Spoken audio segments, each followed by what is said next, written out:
It's the Ross Tucker Football Podcast. Oh, yeah, it is. But it's not just any Ross Tucker Football Podcast. It is a teaching tutorial Thursday presented by DraftKings, America's #1 rated sportsbook app, and DFS app for the Sunday slate, Conference Championship Sunday. One of my favorite days of the year. And this is one of my favorite times of the week. Every Thursday, early in the morning, I get a chance to talk football with Greg Cosell. 41 years at NFL Films, almost that long with the NFL Matchup Show, which is glorious. I will be all over watching that this weekend. Cannot wait. Check your local listings, ESPN, ESPN2. It's already Thursday, which is insane, which means tomorrow I'll have a spread the word winner via social media. Just engage Maverick in some way with at Ross Tucker NFL or at RossTuckerPod, Twitter, Instagram, Facebook, whatever. You guys know I love giving out new winners, signing new stuff for some of you, a new press pass. And yes, I will have a press pass from the AFC Championship game. I'll be there. If you check your email, you'll hear a little bit more details or you'll read a little more details, but I will be there in Kansas City. Sponsor confirmation email winner tomorrow. Love those of you that take advantage of our sponsors. It means a great deal, as well as the YouTube shout out tomorrow, youtube.com/RossTuckerNFL. I gave shout outs yesterday to a couple of new patrons, Deborah Hussey, Jan Lehman. By the way, Jan, evidently a male. My bad, Jan. You're a rock star either way. Should not have made that assumption. I actually know Jan Johnson. He's been on the show. Former Penn State linebacker, Houston Texans linebacker. I think he just signed a futures contract with Carolina, by the way. Anyway, can't wait for the happy hour tomorrow night as well. It is Greg Cosell time. It's Big Show time. The Big Show. All right, so the best way to always know what Greg is doing is to follow him on social media at Greg Cosell. Doesn't tweet a lot, but he retweets when he's going on another show or when they post something that he talks about, or even the TV lineup for NFL Matchup Show over the weekends. He's actually an awesome follow because you just get to know what Greg's doing, which is amazing. This entire segment, by the way, with Greg today is presented by DraftKings. You guys know we love DraftKings. When we get into the games, I'll just tell you a little bit about what DraftKings thinks is going to happen in these games, and then we'll hear what Greg thinks. Greg, always good to talk with you, man. Before we get to these games, a couple guys I got to ask you about, and we can wait for Drew Brees when he officially retires, or you can just comment, when you're talking Bucks. So we're going to Philip Rivers, huh? Yeah, well, I wanted to start with that. We know it's official. Philip Rivers is done. 17 years. Boil down his entire life, Greg, to 30 seconds. Go for it. One of my favorite quarterbacks. Thought he was very much like Peyton Manning in his ability to control the game at the line of scrimmage. Didn't get that same credit. And I loved his toughness in the pocket. Maybe it's because I'm old school and kind of grew up in the game before there was all these movement quarterbacks. But I thought Philip Rivers was as tough in the pocket as there was. Just so many plays. We used to do that, Ron Jaworski and I, on the Matchup Show for years, showing him just stand and deliver in the face of pressure. So I just loved the way Philip Rivers played the game. Totally agree. I wish he would have gotten to a Super Bowl, but there's a lot of players you can say that about. I mean, it's hard. And there'll be a debate as to whether he's a Hall of Famer, and I understand the debate. But to me, having watched a lot of players, and I'm not saying I'm right, Ross, just my opinion, I think he's a Hall of Fame player. Well, I mean, he's top 5 in yards, completions, touchdowns. Hard to imagine that doesn't get you into the Hall of Fame, but I guess we'll see. There could be a lot of numbers being broken in future years. A couple guys that lost over the weekend that I wanted to get your thoughts on, Greg, going into the offseason. And I asked Dan Orlovsky about these guys on Tuesday as well. Dan does a nice job, former quarterback. Let's start with Jared Goff because, there does seem to be some uncertainty as to whether, what the Rams will do with him, at least based on what Sean McVay has said. I actually, Greg, came across from that game on Saturday. I thought Goff did a lot of good things and made some really nice throws on those deep digs, middle of field against, I thought he did some good things.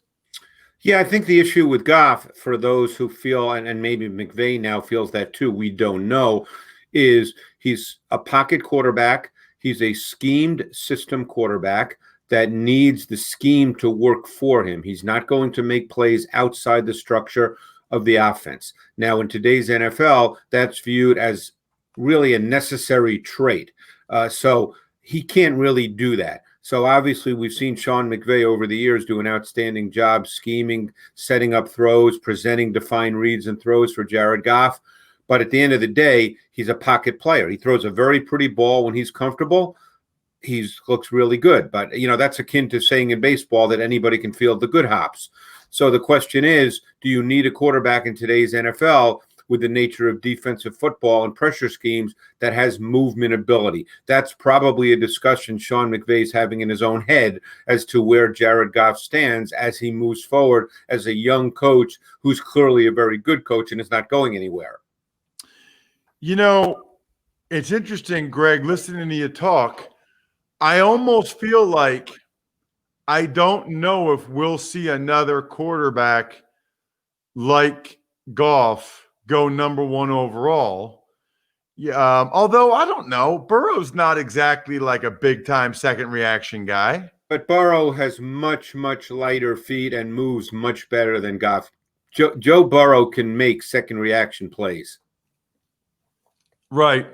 Yeah, I almost feel like in today's day and age of the NFL, Greg, I don't know that we'll see a guy that doesn't make second reaction plays go number one overall again. I just don't know that it'll happen. Yeah, or even get drafted high. It's going to be very interesting. I mean, we'll get to it, Ross, as we start discussing college quarterbacks, and I've started watching some, but we'll have that discussion as we move forward toward the draft. I want to have the exact polar opposite discussion with you, Greg. I was in Buffalo Saturday night. I called that Ravens-Bills game. To win the Super Bowl, you're going to have to win 3 or 4 playoff games in a row, obviously. And in the AFC, you're going to have to do it against Josh Allen, Patrick Mahomes, etc. Lamar Jackson missed a few throws in that game, Greg, that you cannot miss those throws, in my opinion, if you want to win the Super Bowl. So, Hollywood Brown wasn't even covered on second down near the goal line. There was another one. I guess the question is, Greg, do you think, and I've been asking everybody this week, do you think Lamar, we all know he's great, they had a great season, blah, blah, blah. Do you think he'll ever throw it consistently enough that they can win the 4 playoff games in a row to win the Super Bowl? Well, I'll answer that question this way. I've always been a believer that coaching staffs tell you what they think of their quarterback by what they do. Baltimore does not want to throw the ball. So they're telling us at this point in Lamar's career what they think of him as a passer within the context of their passing game, which, by the way, is very basic. So again, people can draw their own conclusions, but the fact is they do not want to throw the ball unless they absolutely have to. So they're telling you what they think of both Lamar and the passing game. We do not have to interpret that, Ross. They're telling you that. Right, but can't you make the other argument that they think that they're so good at running and they're so much better? Well, they are so good at running. And in their last 2 playoff losses, they scored 12 points and 3 points. I had a great conversation with an offensive coach this past week on Monday who basically said that this is where they will be stuck until their pass game and by extension, Lamar Jackson develops much more significantly. So we'll see how that goes. Unfortunately, we may have another pandemic off season, and the things I'm sure they would like to work on with Lamar might be difficult to work on because it's very difficult to work on things through Zoom. So we'll see where they go. But right now, their pass game is pretty basic, and they're telling you how they want to play. They're telling you that they want to be one-dimensional. Now, is that one dimension great? It can be phenomenal. But I think if you spoke to most coaches, offensive coaches in this league, Ross, they would tell you that it's very hard to win big games in the playoffs by being one-dimensional on offense. Very, very interesting. Yeah, I mean, I think basically your answer to my question is no, you don't think he will be unless they can improve it or switch it up or do something. Right. He needs to be developed much more in the context of a passing game. Let's get to the title games, Greg. Really looking forward to it. We'll start with the NFC one since that's the one at 3:05 p.m. Eastern. Just for context, DraftKings has the Packers as 3.5-point favorites and the total at 54. So about like a 27-24 type of win for the Packers is what the DraftKings odds makers think. I guess I just want to start with what you saw from the Packers against the Rams. You know, those long drives. Yeah. That's a good defense that they were able to move the ball against pretty easily. And they ran it, and they came out with a balanced approach. Putting aside the kneel downs at the end, they had 37 called passes, 32 called runs.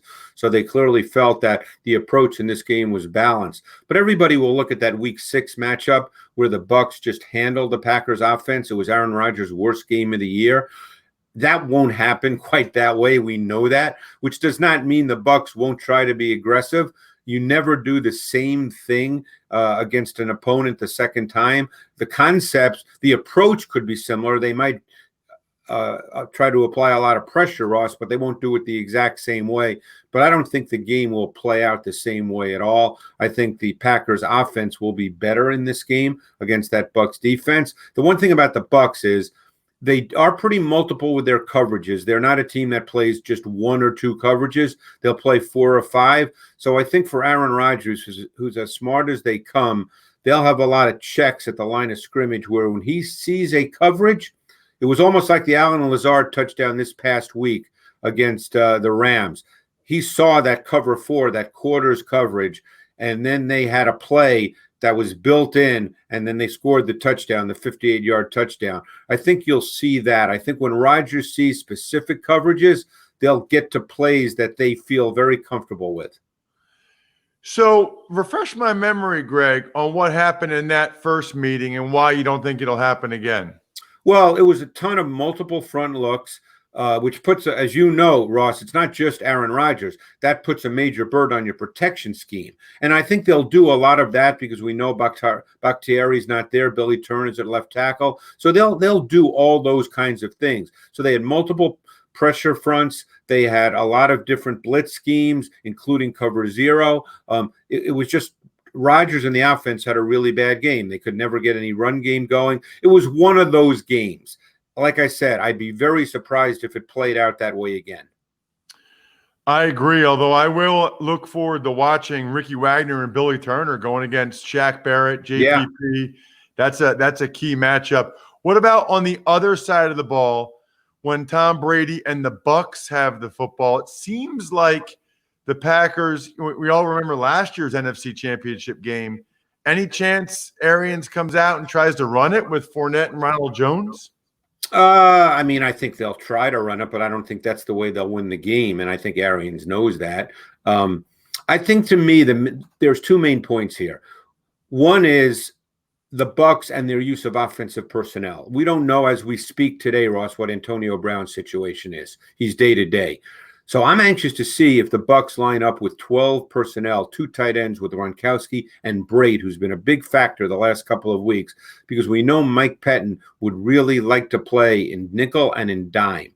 So if they line up with 2 tight ends, what personnel grouping will Mike Pettin put on the field? And by the way, both those tight ends are quality receivers.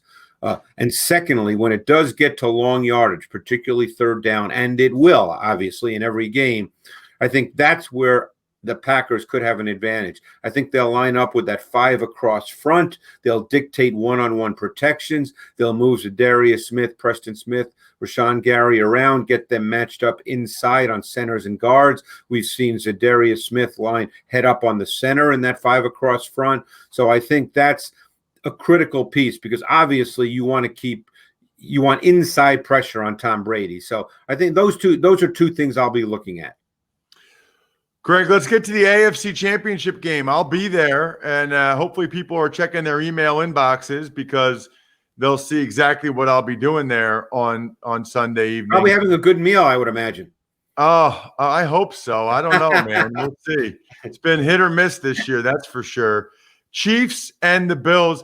I guess my first question there, Greg, is how about how aggressive Andy Reid still was with Chad Henne, my buddy from my hometown? And how about Chad, other than that one weird interception, which I have no idea what happened there, how about Chad delivering? Yeah, it's interesting because we know yesterday, on Wednesday anyway, that Patrick Mahomes took all the first-team snaps. Now, I know he hasn't been officially cleared, but I would find it hard to believe that Mahomes would take all the first-team snaps in a Wednesday practice if they thought Chad Henne was going to be their starting quarterback on Sunday. So I think it's really more about Mahomes in this game than Henne. I mean, Henne came in and did a very nice job, obviously. And that fourth down call was a very good call. We've seen that play. It's in everybody's playbook.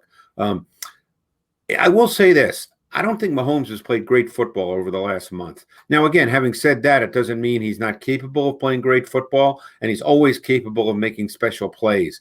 I think a very interesting part of this game, no matter who the quarterback is that 1-by-3 set that the Chiefs love to use, where they have Kelsey as the single receiver to the short side of the field and 3 wide receivers to the trip side, particularly when Tyreek Hill is in the inside slot to the trip side. That is a very difficult formation to match up to for defenses. And I'm very curious to see how the Bills will handle that. Greg, got to ask you, is Mahomes just not seeing things as well or not throwing it as well? To me, and again, it almost goes back to the starting point with our conversation, I think he's playing a little loose and undisciplined. I think he's moving too much. I think he's moving unnecessarily and prematurely. Now, he's capable of tremendous off-schedule plays. We know that. On third down, I think he's created the most first downs scrambling out of the pocket on third down of any quarterback in the league. So he's more than capable of outstanding outside of structure off-schedule plays. But I think there's just been a little bit of a looseness and undisciplined nature to his game, and he hasn't quite been as efficient over the last month. On the other side, when the Bills have the ball, how about them just deciding we're just not even going to try to run it against I know. Well, it's funny. We talk about, being one-dimensional. The pass game, you can be a little more one-dimensional because the percentage of explosive plays in the pass game is far greater than it is in the run game. Their first 20 play calls against Baltimore were called passes. They did not call a run until their 21st play. But it was interesting. They did come out. You were there. They did come out in the third quarter and put Josh Allen under center, and they ran the ball a little bit. So we'll see what their approach is. I was very surprised the Ravens did not blitz as much as I anticipated. We've seen Steve Spagnuolo be very aggressive with pressure. We'll see if he does that against a group of receivers that's pretty good. And we know the Bills like to line up with 4 wide receivers at times. So we'll see if how Steve Spagnuolo wants to handle that. There'll be a lot of disguised coverage looks. That's one thing the Chiefs have done extremely well, disguised coverage looks that get to zone concepts. I think you will see that against Josh Allen quite a bit.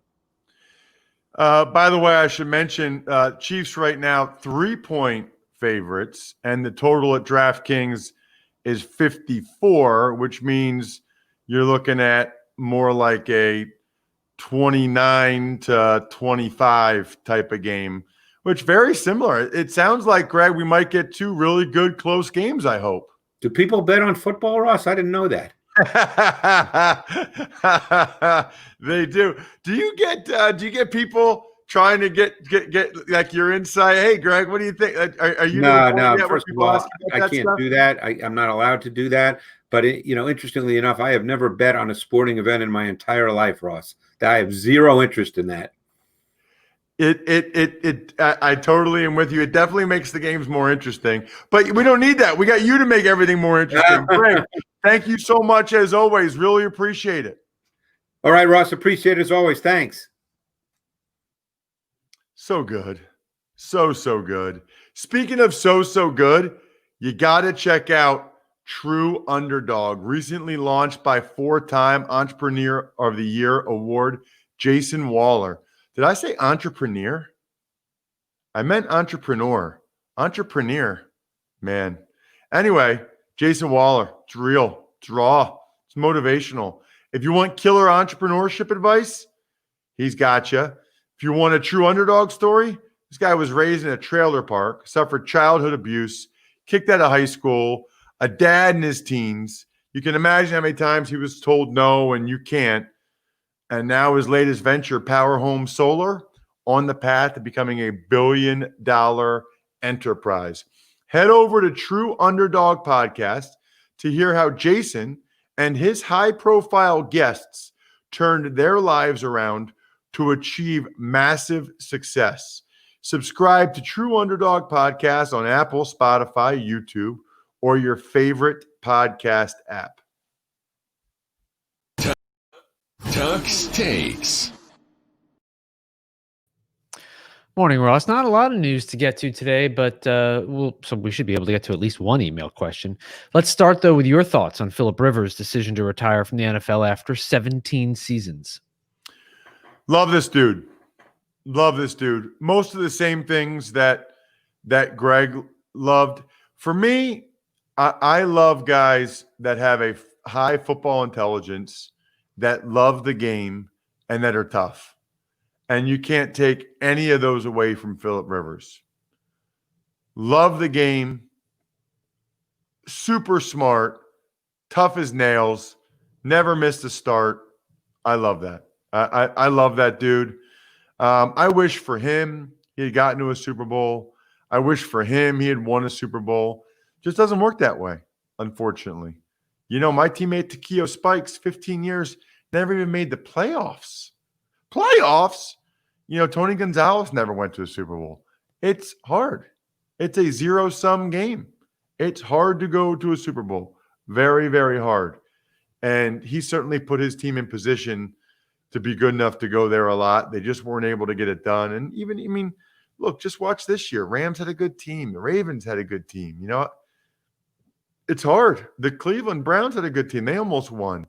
You know, certainly the Saints, I think a lot of people thought they were going to go to the Super Bowl. It's hard to get it's hard to get to a conference championship game, let alone a Super Bowl. I never got to a conference championship game. 7 years. So kudos to him on an outstanding career. It does add to the list of teams that need a quarterback. And there's a bunch of them. I mean, a bunch of them that have a quarterback question mark going into the 2021 NFL season. Kudos to Philip on an awesome career. We're very, very proud of him. You know, it's interesting, Bri. I put on Twitter last night. Check it out, at RossTuckerNFL. Would you sign up for Philip Rivers' career for your team right now? So there's a lot of teams that have quarterback questions. Would you sign up for 17 years, never misses a start, you win a lot of games, you win playoff games, you go deep into the playoffs, but you never win, you never go to the Super Bowl? Would you sign up for that? Most people said no, which is interesting. It's just a good lesson. People want hope, right? Like, even though out of all those teams, I think 20 of those fan bases, they'd be better off taking the Philip Rivers career and having a Hall of Fame caliber quarterback to watch for the next 17 years and win a bunch of games and line up every week and be a great guy. The chance of winning a Super Bowl, they'd rather take door number 2. It's interesting. Tuck's Takes. Speaking of guys who were playing tough, let's talk about Drew Brees. His wife, Brittany, posted on social media that her husband played this season through a torn rotator cuff in his shoulder and plantar fascia in his foot, in addition to the ribs and the lung injuries that we knew about earlier in the season. How do you say the word Fascia? Fascia? Interesting. I think that might be right. I think I say fascia. Torn plantar fascia. You say fascia. You say potato, I say potato. I say ketchup, you say mustard. Except nobody really says potato. Not on this side of the pond, they don't, but I'm sure if you ask our international listeners, they would. Potato? Maybe. Or how about tomato? My mom says potato and tomato, and it drives me crazy. Yeah, that would bother me. Potato. You going to have some potatoes? Do you want a tomato on that? No, but I would take a tomato. Although I don't eat tomatoes because I've got really bad acid reflux. Anyway, plantar fascia. Look, I just point this out. You never know what guys are going through. And a lot of guys are going through a lot when they're playing professional football. And also, the older you are, the more easily you get hurt. That's just the way it is, which is part of the reason why Brady, who never gets hurt, is just ridiculous. Absolutely ridiculous. Two things I need to mention. I think I mentioned them briefly earlier. Please make sure you check your email or sign up this morning because Brian's going to resend it today. Make sure you have your email address over at RossTucker.com because not only do I have a funny story about what I'm doing Sunday, but we got a new show, a new YouTube-only show where you guys are going to come on just like this, just like those of you that watch us on youtube.com/RossTuckerNFL. You're going to be on your computer on video, and you're going to be able to ask me any question you want, and we're going to post that to YouTube. Still trying to come up with a name for that. We've got some good suggestions so far. And then we got a happy hour tomorrow night for patrons, 9 p.m. Eastern. What does it mean? It means go to patreon.com/RTmedia. Sign up to be a Tuckhead. It's $10 a month. Sign anything you want, send it to you. I'll give you a shout out on the show. I'll read and respond to whatever question you have. You'll be able to be a part of the happy hour. And if you don't like it after that, you got what you needed from it. You don't like hanging out on the private Slack channel just for the Tuckheads and you cancel, I will personally thank you for giving it a shot in the first place. Patreon.com/RTmedia. Let's get to that email, Brian. Ever wanted to ask an NFL player a question? Well, here's your chance. It's time to Ask Ross. Email address always ross@rosstucker.com. You guys know the drill. You take advantage of any sponsor or rate and review the show, whatever. Become a patron. I guarantee to read and respond to your question at some point on the show. All right, today's question. Hey, Ross, were you ever on the practice squad? You know what it's like? I've always thought it would make much more sense to carry larger rosters because football is such a brutal game. COVID actually brought a little more logic to being able to use the practice squad and also made IR more flexible. So I understand the owners might want to limit the number of players on payroll and even on the travel team as it all costs money. But practice squad gets paid something. Maybe we pay them like a fifth of the league minimum. Not sure really how it works. But would it really hurt to have them be able to dress and play for games as practice squad rates with perhaps a bonus for game participation? I also think that having larger teams would improve the quality of play and quality of life. Now, how about this crazy idea for revenue generation? Expand the regular season to 20 games, but each player must be inactive for 4 games. Thus, the players still only play their 16 games with more rest over an albeit longer season, but we eliminate the preseason, which has proven to be kind of worthless, except perhaps for evaluating the last few spots on the roster. Now, this means we get more football, plus an intriguing new strategy when you rest Pat Mahomes, or when you rest Pat Mahomes. Backup positions become more important. So if you play the Jets, do you rest Mahomes, Kelsey, and Hill together?